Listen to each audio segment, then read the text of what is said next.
আসসালামু আলাইকুম রহমতুল্লাহ বরকাতুহু। আজকে আমি আপনাদেরকে গুরুত্বপূর্ণ কিছু কথা বলবো। আমাদের সমাজে পরিবার, সন্তান, মা বাবা, স্ত্রী পূর্বের মতো মোহাব্বত ভালোবাসা কেন নেই? শুরুতেই একটি দোয়া পড়ে বুঝাই দিয়ে, আল্লাহুম্মা ইন্না নাউযু বিকা মিন শাররি ফিতনাতিল জাওয়াল। মানে মোবাইল এমন একটা ফিতনা হয়ে দাঁড়াইছে, স্বামী স্ত্রীর মধ্যে যে ভালোবাসা সেটা কেড়ে নিছে, স্বামী স্ত্রীর মধ্যে ঝগড়া সেটাও তারাই সেই মোবাইল। এবং মোবাইলের কারণে দেখবেন স্বামী স্ত্রীর প্রতি যে এক আকর্ষণ সেটাও নষ্ট হয়ে থাকা, এবং একে অপরের প্রতি যে খেয়াল রাখা, আন্তরিকতা সেটাও নাই। এমনকি ঘরে গিয়ে যদি কেউ স্বামী ঘরে গিয়ে যদি সালাম দেয়, মোবাইলের কারণে সালামের উত্তরও দেওয়া সম্ভব হয় না অনেক সময়। এই মোবাইলে একেবারে সব খেয়ে ফেলছে। আগের জামানায় স্বামী স্ত্রীরা রাতের বেলায় শুইলে একে অপরকে নিয়ে কথা বলতো, বিভিন্ন রকমের গল্পগুজব করতো। আর এখন ডান দিকে মহিলা স্ত্রী, বাম দিকে পুরুষ, বা বাম দিকে মহিলা, ডান দিকে পুরুষ, মোবাইল নিয়ে যার যার হাতে সে শুয়ে রয়েছে। কোনো ভালোবাসা মহাব্বত এগুলো কিছুই নেই। এরপরে সন্তানদের প্রতি আন্তরিকতা নাই, সন্তান মা বাবার প্রতি ভালোবাসা নাই।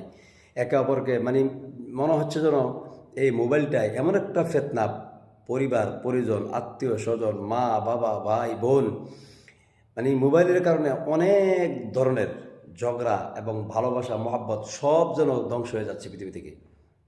আপনি খেয়াল করে দেখুন, এই মোবাইলে আগের জামানার মহিলারা বিভিন্ন কাজকাম করতো ঘরের ভিতরে, এটা সেটা বানাইতো, কেউ হাত পাখা বানাইতো, কেউ কাঁথা সিলাইতো, কত কিছু করতো। সন্তানগুলি মা বাবার প্রতি কত খেয়াল রাখতো, মা বাবার খেদমত করতো। এখন এই মোবাইলের কারণে খেদমত তো দূর থাক, খেয়াল রাখে কি কোন অবস্থা আছে কি সেটাও না। এটা শুধু এমন না যে স্বামী ঠিক স্ত্রীর প্রতি তার ভালোবাসা নাই মোবাইলের কারণে, আবার স্ত্রীও ঠিক স্বামীর প্রতি সেই ভালোবাসা নেই মোবাইলের কারণে। মোবাইলে একদম এমন অবস্থা করে দিয়েছে রে ভাই আল্লাহ। এই জন্য আমি আগে শুরুতে বলছি, আবার বলতেছি, আল্লাহুম্মা ইন্না নাউযু বিকা মিন শাররি ফিতনাতিল জাওয়াল। হে আল্লাহ, তুমি আমাদেরকে এই মোবাইলের ফিতনা থেকে, অনিষ্টতা থেকে আমাদেরকে রক্ষা করো আল্লাহ। অতএব যদি আমাদের শান্তি আবার পুনরায় ফিরে আসতে চায়, তাহলে সকলকে এই মোবাইল ব্যবহার সকলেরই ব্যবহার ছাড়া তো কেউ চলতে পারবে না। আমাদের উচিত এই জিনিসগুলি খেয়াল করা, যে আমাদের ভিতর থেকে যে আমাদের মনুষ্যত্ব সব নষ্ট হয়ে যেতেছে মোবাইল কারণে।